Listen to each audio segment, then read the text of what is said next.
I think one of the things, you know, when we reference back to Jean's book, and maybe if you point me in a direction, we can get a copy of it so we can show. Okay. On the top? Okay.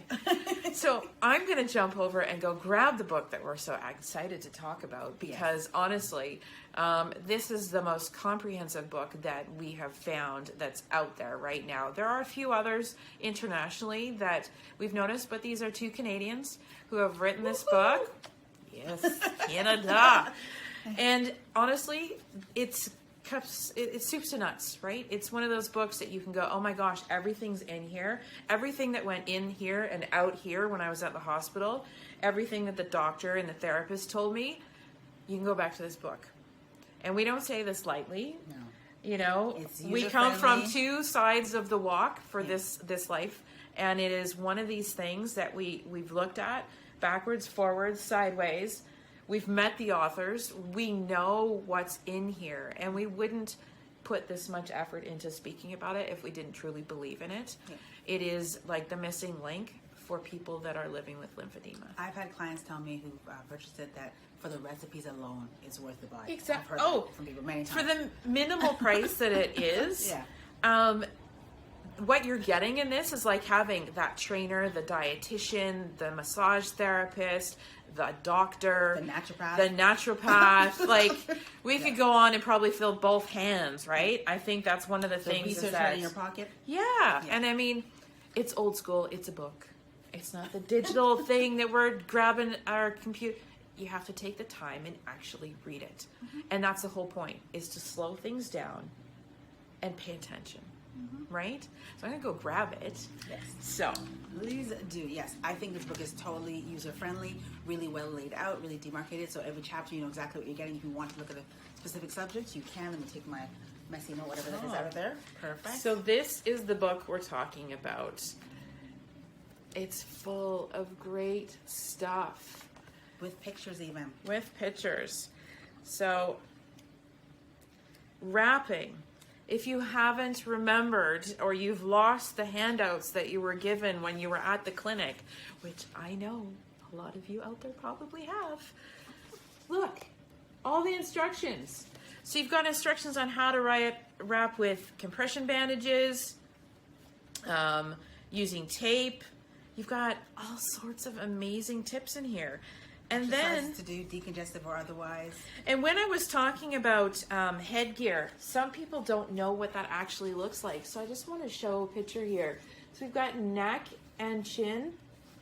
So this is stuff that you would most likely be wearing at night, right? Or during the day if you're able to. People who have had a neck cancer don't go out very often publicly with their garments. If they do, it's like, you know, close to home. So lots of us haven't seen it. Some people would wear it in the day, but generally they do. Commuting. Do it at nighttime. Yeah. Commuting.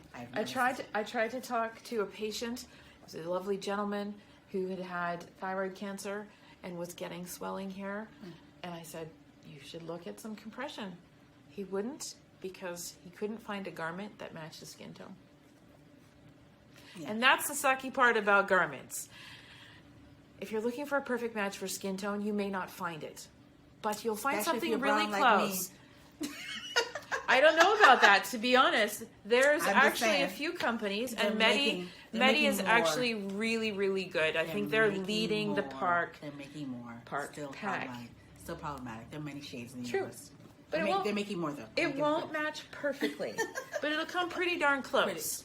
Pretty darn close. But it is a case of, it doesn't have to match your skin tone.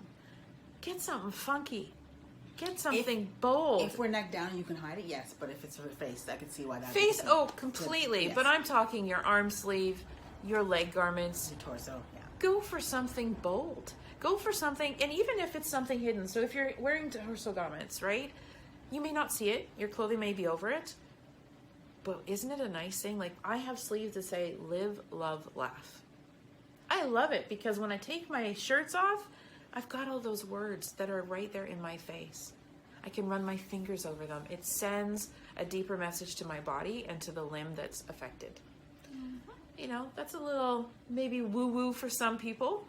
But I think, you know, at the end of the day, it's, you got to pick what works for you or go bold and be brave and be proud that you are living with this.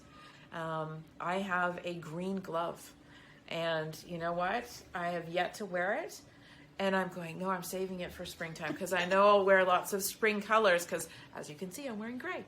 It's winter. That's my winter gear. Black, gray, navy blue. The earth tones are for winter, yes. Yes.